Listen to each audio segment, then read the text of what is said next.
Hello, everybody.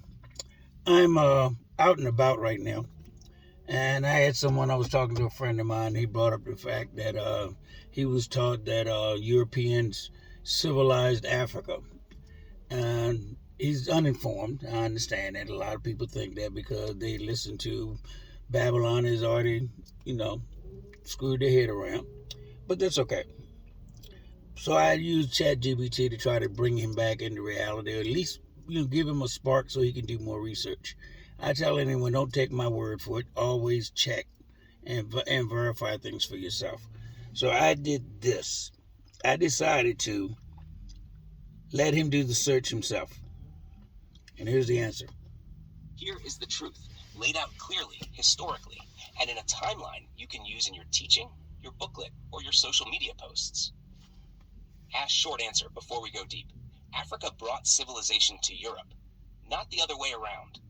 Europe did not bring civilization to Africa. By the time Europeans even formed organized kingdoms, Africa had already created writing systems, global trade networks, universities, medicine, metallurgy, cities, spiritual systems, mathematics, law codes, and architecture that Europe later copied. Let's break it down. Timeline. Africa civilizes the world, including Europe. 300,000 to 100,000 BCE. Humanity originates in Africa. Homo sapiens originate in East Africa. Oldest known tools, symbolic art, jewelry, and spiritual burial practices appear in Africa. Europe has no human population yet.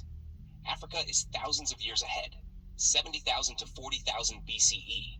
Africans migrate to populate Europe.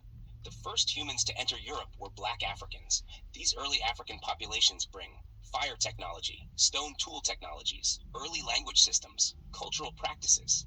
Europe is in the Ice Age. No cities, no writing, no agriculture yet. 10,000 to 5,000 BCE. Africans create agriculture and domestication. The earliest confirmed agriculture, Sudan, Ethiopia, Uganda, West Africa, sorghum, millet, yams, Nile River Valley, irrigation, Sahara before desertification, cattle domestication. Europe is still tribal hunter-gatherers. Number 4,000 to 3,000 BCE, Kemet, Egypt, and Nubia build the first advanced civilizations. These civilizations introduce writing, hieroglyphs, Meroitic script, astronomy, mathematics, medicine, architecture, organized religion, formal government, shipbuilding, and long-distance trade. Meanwhile, Europe is still in the Neolithic stage. Number 2000 to 1200 BCE, Africans bring civilization into the Mediterranean. African, Kushite, Comedian, and Saharan knowledge directly shapes Greece. Greek philosophers, Pythagoras, Plato, Aristotle, studied in Africa or with African teachers. Crete and Minoans, strong African influence through trade and cultural exchange. Middle East, African science and theology influence early Hebrew, Babylonian, and Phoenician thought. Europe's major civilizations were built by borrowing from Africa. Nav 100 to 600 BCE, the Phoenicians, who had strong African ancestry, bring writing to Europe. Phoenicians introduced the first alphabetic writing to Europe. This becomes Greek, then Latin, then modern European languages. Without Africans, no alphabet, no European literacy. 800 BCE to 400 CE, Africans rule parts of Europe and shape European culture. The Moors, dark-skinned North and West Africans, enter southern Europe through trade, migration, and later Islamic expansion. By 711 CE, they will reshape Europe completely, but even before that, African metalwork, textiles, and mathematics influence European development. African trade networks introduce new foods, medicines, navigation techniques. 700 to 1500 CE, the Moors bring Europe out of the Dark Ages. Europe enters the Dark Ages after Rome collapses. Africans, Moors, bring libraries, universities, algebra, astronomy, medicine, surgery, maps and navigation science, road systems, public lighting, sewage systems, architecture, arches, domes, aqueducts, baths. Spain and Portugal become the center of knowledge in Europe because of Africans. When the Moors leave, 1492, Europe steals their science, maps, and navigation, then uses it to start the Age of Exploration. So did Europe civilize Africa? No. By the time Europe learned to read, built stone buildings, formed organized governments, practiced medicine, Africa had already built pyramids, written scriptures, established universities, Timbuktu, Al-Azhar, mapped the stars, mastered metallurgy, created global trade routes reaching Asia and the Americas before Europe even existed as nations. Europe needed Africa to rise. Africa did not need Europe. Why Europe created the opposite story. To justify slavery and colonization, Europe needed a myth. Open quote. Africa was primitive until we arrived. Close quote. But the real timeline shows Africa was advanced for tens of thousands of years. Europe caught up only after African knowledge flowed north. Even many European historians admit this today. If you want this turned into a Facebook post, an Instagram carousel, a TikTok script, a booklet chapter, just say format this for social media or turn this into a chapter.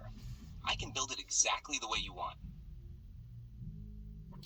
Okay. Facts are out. You know, one thing about when you hear something, you can deny it or do whatever you want to do, but guess what? Once you hear it, you can't unhear it. Facts are out. It's what you do with it that makes a difference. You've been lied to for 400 years. You've been lied to. And guess what, white folks? You were lied to too. You're a victim of the lie too because you believed it. And black folks, you're the victim of the lie because you lived it. You didn't realize it. And most of you believed it. But now we're awakening. You know, Trump hates the word woke so much. The Bible speaks of his people awakening. That's all of us. The only way you're going to get out of Babylon is to wake up and become a part of the resistance. You know how you get rid of Babylon, which is the evil of white supremacy and all the things that goes along with colonization? Is becoming aware.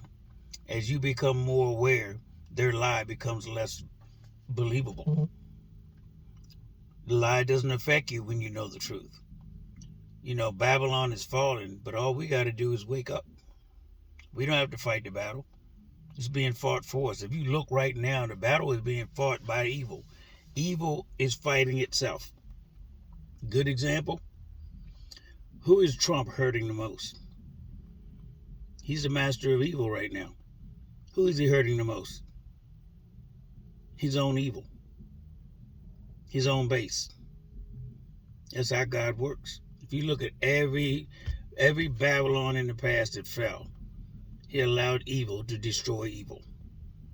All we got to do is become aware, learn, and find our way back to the covenant of God. Oh, Yahweh.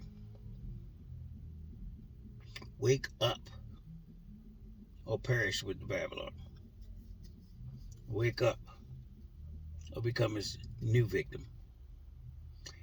Have a nice day. Bye.